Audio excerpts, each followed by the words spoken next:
Hello everyone and welcome back to my channel.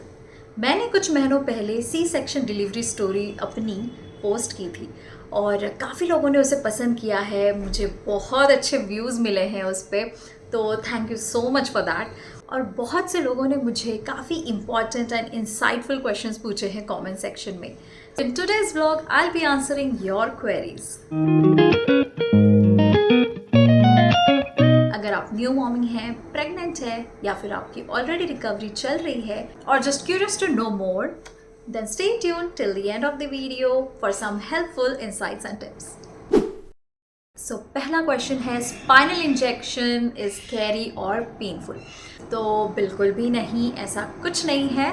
तो सबसे पहले स्पाइनल इंजेक्शन यानी कि स्पाइनल एनेस्थेशिया और स्पाइनल ब्लॉक जिसे बोला जाता है, तो ये दिया जाता है स्पाइन में सी सेक्शन प्रोसीजर स्टार्ट करने के पहले। तो सी सेक्शन प्रोसीजर में स्पाइनल एनेस्थेशिया देने के बाद में लोअर बॉडी जो है पूरी तरीके से नम हो जाती है, मतलब आप चेस्ट के नीचे से जो पूरी बॉडी है वो नम हो जाती है और उसके बाद जो डिलीवरी प्रोसीजर है वो स्टार्ट हो जाती है। तो स्पाइनल इंजेक्शन का मेरे केस में तो सिर्फ वो सेंसेशन जो था वो काफ़ी टाइम तक था, तो वो सेंसेशन से मुझे मतलब बाहर निकलना थोड़ा मुश्किल हो रहा था। बट कुछ लोगों के केस में ऐसा नहीं होता है, इसमें ऐसा कोई पेन अलग से कुछ नहीं होता है, इट्स वेरी नॉर्मल। उस एनेस्थेशिया का असर जब ख़त्म होने लगता है तब आपको टाँकों का दर्द शुरू होता है।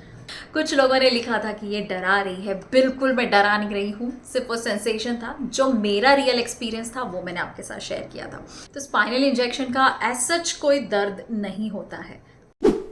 दूसरा क्वेश्चन था इंसुलिन से रिलेटेड। तो इंसुलिन का कोई साइड इफेक्ट नहीं होता है बच्चे पे। मैंने सी सेक्शन डिलीवरी स्टोरी में बताया था कि मुझे जेस्टेशनल डायबिटीज़ था, तो जिसके वजह से मुझे इंसुलिन लेना पड़ा था। तो वो 9 मंथ पर डिटेक्ट हो गया था, जिसके वजह से मुझे जो है इंजेक्शन लेना पड़ा और मैं उसे पेट में या थाइज में लेती थी। और it is very safe to use in pregnancy. ऐसा कुछ भी साइड इफ़ेक्ट नहीं होता है इंसुलिन का, जबकि ये इंसुलिन आपको हेल्प करेगा आपके ब्लड शुगर लेवल को रेंज में रखने के लिए। Insulin is safe to use during pregnancy because it doesn't cross the placenta, so it is very safe. अगर आपका ब्लड शुगर लेवल कंट्रोल में नहीं है या जेस्टेशनल डायबिटीज़ डिटेक्ट होता है, उसका टाइम पे कोई ट्रीटमेंट अगर नहीं लेते हैं, then your baby may be at risk. तो ऐसा कुछ ना हो इसलिए पहले ही, जैसे ही डिटेक्ट हो जाए और डॉक्टर ने आपको जब बोलना स्टार्ट कर दे कि शुगर कंट्रोल में नहीं है, थोड़ा सा उसे कंट्रोल में लाना होगा, देन आस्क डॉक्टर कि इसके लिए क्या करना होगा। डॉक्टर उसके अकॉर्डिंग आपको मेडिकेशंस देंगे और वो आपको कंटिन्यू करना है। तो इससे आपका जो ब्लड शुगर लेवल भी कंट्रोल में रहेगा और आपका बेबी पे भी किसी तरीके का असर नहीं होगा। कुछ लोगों ने ये भी पूछा था कि अभी आपको डायबिटीज़ है क्या, या फिर अभी भी आपका जो ब्लड शुगर लेवल है वो रेंज में है क्या। तो यस, मैंने कुछ महीनों पहले ही अपना टेस्ट कराया था, इट्स इन कंट्रोल, मुझे किसी तरीके का डायबिटीज़ वगैरह कुछ नहीं है। So the hospital will check your blood sugar level before you leave. तो अगर उनको लगता है कि हाँ ये इनका ब्लड शुगर लेवल कंट्रोल में नहीं है, देन वही इंसुलिन आपको कंटिन्यू रखना होगा। लेकिन अगर ये कंट्रोल में है तो आपको वो कंटिन्यू रखने की ज़रूरत नहीं है। बट प्लीज़ डॉक्टर की एडवाइस के हिसाब से ही चलिए, अपने मन से कुछ नहीं करना है। और हाँ, अगर डायबिटीज़ अगर आपकी आफ्टर प्रेगनेंसी भी अगर डिटेक्ट हो जाती है तो उसे 6-6 महीने में या फिर 2 साल में, 1 साल में जो है आपको टेस्ट करते रहना चाहिए। अभी जैसे मेरा जेस्टेशनल डायबिटीज़ प्रेगनेंसी के दौरान था, लेकिन स्टिल मैं चेक करते रहती हूँ। हॉस्पिटल में कितने दिन रहना पड़ा था? तो हॉस्पिटल में मुझे 3 दिन ही रहना पड़ा था और स्टूल पास करने के लिए दूसरे दिन ही जाना पड़ा, क्योंकि कैथेटर जो है वो निकाल दिया जाता है। यूरिन बैग से रिलेटेड भी किसी ने पूछा था, तो यूरिन बैग का भी यही आंसर है कि यूरिन बैग जो है वो सेकेंड डे पे निकाल देते हैं। तो यूरिन बैग तब लगाते हैं जब ऑपरेशन हो जाता है, क्योंकि आप मूव नहीं कर सकते हो, तो इसलिए यूरिन बैग लगा देते हैं, कैथेटर लगा देते हैं।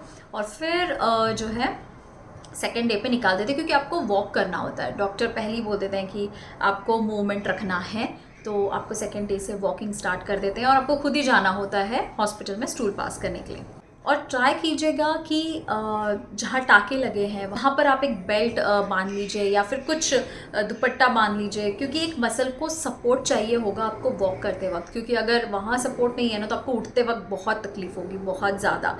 तो इसीलिए वहाँ पर एक सपोर्ट ले लीजिए। पिलो का सपोर्ट ले लीजिए या फिर बेल्ट बांध लीजिए या फिर दुपट्टा बांध लीजिए, दैट विल बी हेल्पफुल। तो सी सेक्शन में जो स्लीपिंग पोजीशन है वो किसी ने बोला था कि हम सीधा लेटने में प्रॉब्लम होता है, तो आप एक तो सबसे पहले हॉस्पिटल में सीधे ही लेटे रहते हो, लेकिन आपको करवट बदलने के लिए बोल दिया जाता है। आपको उठते वक्त भी आपको साइड में टर्न होके ही उठना पड़ेगा, आप सीधा उठ ही नहीं सकते हो, क्योंकि आप सीधा उठोगे तो पूरा प्रेशर टाँकों पे आ जाएगा और वो टाँके अगर खुल गए तो फिर बहुत मुश्किल है, क्योंकि इन्फेक्शन होने के चांसेस हो जाते हैं, रेडनेस हो जाता है वहाँ पर। तो वो सब चीज़ें ना हो, इसीलिए सबसे बेस्ट है आप करवट बदल लीजिए, साइड में जाइए, साइड में टर्न लेके एंड देन उठिए।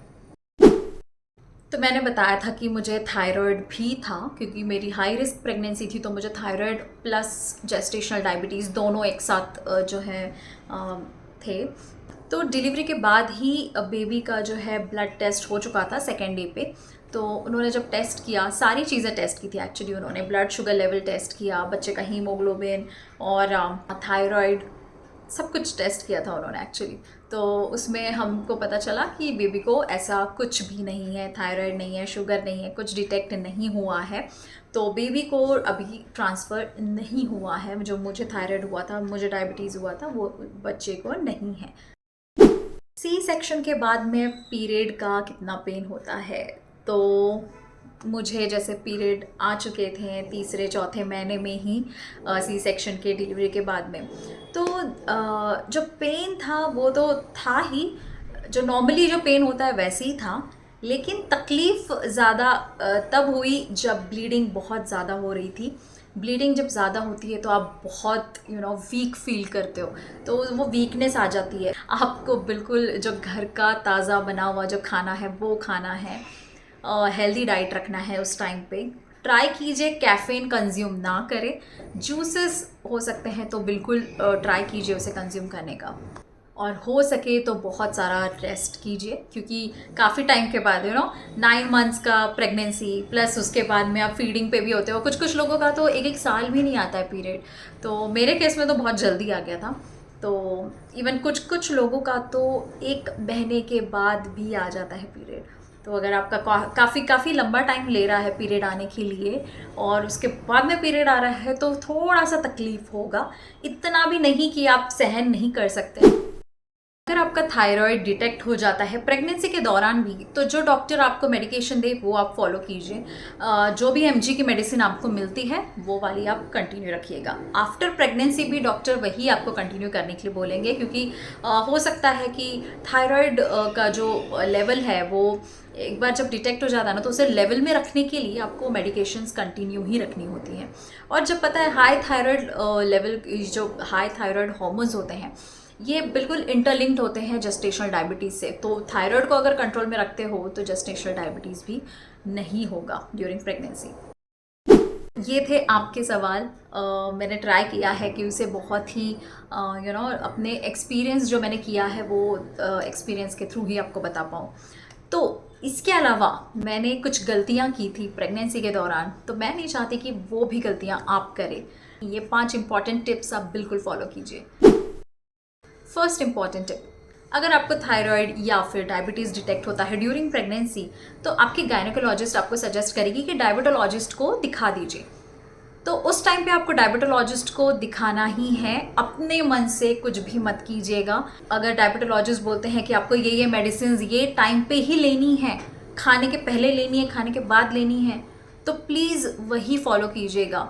मेरे केस में मैंने कुछ गलती की थी, जो मेडिसिन मुझे खाने के पहले लेनी थी वो मैंने खाने के बाद ले ली। तो ये सब गलतियों की वजह से थोड़ा लेवल फ्लक्चुएट हो गया, जिसकी वजह से मुझे ही खुद पछताना पड़ा। तो ये सब चीज़ें ना हो, इसीलिए अपनी मेडिसिन सही से लीजिए। अगर आपका ब्लड शुगर लेवल एक हाई रेंज पे पहुंच चुका है और डायबिटोलॉजिस्ट बोलते हैं कि इसको मेडिसिन नहीं, इसको इंसुलिन की ज़रूरत है, मेडिसिन प्लस इंसुलिन, तो फिर वो भी फॉलो कीजिए। सीख लीजिए नर्स से कि किस तरीके से इंसुलिन के शॉट्स लेने हैं, और it's very easy, it's not that rocket science कि आप नहीं कर सकते। तो बिल्कुल सीख लीजिए एंड देन वो शॉट्स आप कंटिन्यू रखिएगा। टिप नंबर 2, जो भी डॉक्टर आपको डाइट प्लान दे वो फॉलो करो। क्योंकि उस डाइट को इसी तरीके से बनाया गया है जिससे आपको सारा न्यूट्रिशन मिले, प्रोटीन मिले, कार्ब्स मिले, सारे तरीके के विटामिन्स मिले। तो वो उसको डिज़ाइन करके ही आपको दिया जाता है, तो उसको आपको फॉलो करना ही है। और मैंने जो गलती की थी वो मैं आपको बताती हूँ। जैसे ही डिटेक्ट हो गया कि जैसे ही डॉक्टर ने कहा कि शुगर लेवल जो है वो थोड़ा ज़्यादा है, उसको कंट्रोल में करना होगा, तो आई थॉट कि ओके, इसको कंट्रोल करने के लिए क्या करना होगा, like should I change my diet. तो ठीक है, डाइट चेंज कर लिया मैंने, खुद से ही डाइट मैंने मेरा चेंज किया। जहाँ मैं 1 रोटी या 2 रोटी 2 या 3 रोटी खा रही हूँ, उस टाइम पे ऑब्वियसली मैं ज़्यादा ही खा रही थी, तो जितना मैं खा रही थी उससे लिटरली मैंने 70-80% जो है कम कर दिया था। और जब मैंने डॉक्टर को बताया कि 1 वीक से मैं ऐसे ही फॉलो कर रही हूँ, स्टिल मेरा शुगर लेवल डाउन नहीं आ रहा है, डॉक्टर ने बहुत चिल्लाया था, कहा था कि अपने मन से क्यों डाइट फॉलो कर रही हो, तुमको किसने कहा डाइट फॉलो करने के लिए, इस केस में यहाँ पर मेडिकेशंस की ज़रूरत है, आपको अपना जो डाइट है जो चल रहा था वो सही था। तो मतलब मैंने गड़बड़ वहाँ कर दी कि जो मेरा डाइट सही से था उसको मैंने फिर से चेंज कर दिया, और वहाँ पे मैंने अपने मन से लिटरली आधी भाकरी और फिर वैसा कुछ खा रही थी, इतना सही दाल खा रही हूँ, इतनी सी सब्ज़ी खा रही हूँ, जबकि उस टाइम पे न्यूट्रिशन बेबी को जितना चाहिए, बहुत मतलब जितना आप खा रहे हो उस खाने से जो न्यूट्रिशन जाना चाहिए वो मैंने गड़बड़ कर दिया। तो इसके वजह से मुझे डॉक्टर ने काफ़ी चिल्लाया था। तो इसीलिए मैं आपको भी वही बोल रही हूँ कि अपने मन से कुछ मत करिए, जो डाइट प्लान दिया है वही फॉलो कीजिए। तीसरा important tip, regular checkup. ग्लूको monitor से रीडिंग्स आपको लिख के रखनी है बकायदा, और आपको ये दिखाना है रीडिंग्स आपके डायबिटोलॉजिस्ट और आपके गायनेकोलॉजिस्ट को। वो उसके हिसाब से चेक करेंगे कि कितना लेवल जो है आपका रेंज क्या दिख रहा है, वो सब चेक करेंगे, एंड देन उसके अकॉर्डिंग जो है बाकी सारे जो मेडिकेशंस है वो चेंज होते रहेंगे। तो इसीलिए आपको रेगुलर चेकअप कराते रहना है। 4th important tip, be physically active. तो जितना आप एक्टिव रहोगे बहुत ही अच्छा रहेगा। वॉकिंग रखिए अच्छा खासा, 30 मिनट्स 40 मिनट्स आप वॉकिंग कीजिए, थोड़ी एक्सरसाइज कीजिए, ये उतना ही अच्छा होगा आपके लिए जितना आप फ्लेक्सिबल रहोगे आपके प्रेगनेंसी के दौरान। 5th इंपॉर्टेंट टिप, आपके जितने भी विटामिन मिनरल्स और ब्लड थिन करने के लिए जो मेडिसिन होती हैं, डायबिटोलॉजिस्ट ने दी हुई मेडिसिन होगी, प्लस इंसुलिन होगा, ये सारी चीज़ें जो है टाइम टू टाइम ही लेना है। इसका टाइम बिल्कुल भी इधर उधर मत कीजिएगा। ये टाइम पे आप लेंगे तो ये बहुत अच्छा आपको असर भी करेगा और आपके आने वाली बेबी को भी हेल्दी रखेगा। तो ये 6th टिप जो है वो मैं एक्स्ट्रा एड ऑन अपनी तरफ से आप लोगों को दे रही हूँ कि स्ट्रेस, यस, हम औरतों की आदत ही होती है हर चीज़ में स्ट्रेस ले लेना। अरे ये सही से नहीं हो रहा है, वो सही से नहीं हो रहा है, यार मेरे प्रेगनेंसी में ये करना था, मुझे वो नहीं हो रहा है, या फिर मुझे उल्टियाँ ही हो रही है, मेरा हेडेक हो रहा है। बहुत सारी चीज़ों का हम स्ट्रेस लेके बैठ जाते हैं, और ये स्ट्रेस का असर ना हम पे ही होता है, बाकी और भले ही किसी और पे ना हो रहा हो, बट हम पे तो बहुत ज़्यादा हो जाता है। तो बिल्कुल अपने दिमाग को शांत रखिए, स्टे काम एंड सोचिए, थोड़ा अपने से बात कीजिए। आपको चाहिए तो कोई डायरी मेंटेन कीजिए, डायरी में लिखिए, और आपके कोई अच्छे बहुत ही क्लोज़ फ्रेंड्स हैं उनके साथ बात करते रहिए, आपके हस्बैंड से बात कीजिए। अगर आपके हस्बैंड भी ना सुने ना तो कोई बात नहीं, आपके लिए नहीं कि एक सहेली आपकी रखिए और उनके साथ आप बात कीजिए बहुत सारी बातें, क्योंकि प्रेगनेंसी के दौरान ना इतनी सारे मन में बातें चल रही होती हैं, तो वो बातें करने के लिए कोई तो चाहिए होता है ना। आप आपके मॉम के साथ शेयर कर सकते हो, आपकी सिस्टर्स के साथ शेयर कर सकते हो, लाइक बहुत सारी बातें होती है। तो इसलिए आपको बिल्कुल भी स्ट्रेस नहीं लेना है। आफ्टर डिलीवरी भी ऐसा हो जाता है ना कि आपको समझ ही नहीं आता है कि क्या करना है। अरे अभी तो बच्चा बाहर आ गया, और फिर बाद में इसे दूध पिलाने का टेंशन, दूध नहीं आ रहा है उसका टेंशन, और फीडिंग की पोजीशन नहीं आ रही है, या फिर बच्चा लैच ही नहीं कर रहा है, फिर अरे रे रे बहुत सारा ये सब चीज़ें ना आजू बाजू चल रही होती है। तो ऐसा लगता है कि क्या हो रहा है ये मेरे साथ में और उस टाइम पे आप सबको हेट करने लगते हो, आपको कोई पसंद नहीं आता उस टाइम पे, आपको आपके खुद के लोग भी पसंद नहीं आते, ऐसा लगता है जाओ यार यहाँ से, क्यों खड़े हो आप लोग यहाँ पर। तो ऐसे टाइम पे अपने दिमाग को शांत रखिए। आई नो ये सब हार्मोनल चेंजेस होते रहते हैं, ये चीज़ें जो है वो सिर्फ हम ही समझ सकते हैं, और ये चीज़ें आप एक्सप्लेन भी नहीं कर पाते हो उस टाइम पे। आपको ऐसा लगता है कि आपको कोई नहीं समझ रहा है, जो कि एक्चुअली में उन्हें भी नहीं समझ रहा होता है कि एग्जैक्टली क्या हो रहा है। बट इतना अवेयरनेस है अब हर चीज़ के बारे में, सारी नॉलेज जो है अवेलेबल है इंटरनेट पे, इवन हर चीज़ का वीडियो है ऑनलाइन। हमने तो ये सारे चीज़ें जो है एक्सपीरियंस की है, और मैंने तो खुद का एक्सपीरियंस आप लोगों के साथ शेयर किया है।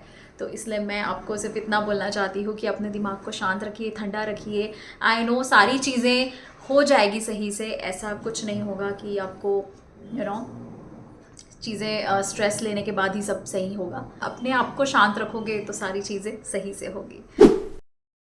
तो ये थे मेरे सारे इम्पॉर्टेंट टिप्स, और आपके जो भी पूछे हुए सवाल थे उनके दिए हुए मेरे रियल एक्सपीरियंस के साथ में जवाब। आई होप आपको ये वीडियो जो है काफ़ी अच्छा लगा होगा। अगर आपको ये वीडियो अच्छा लगा है तो प्लीज़ कमेंट सेक्शन में बताइए, और मेरा चैनल सब्सक्राइब कीजिए। तो चलिए मिलती हूँ नेक्स्ट व्लॉग में। Bye bye.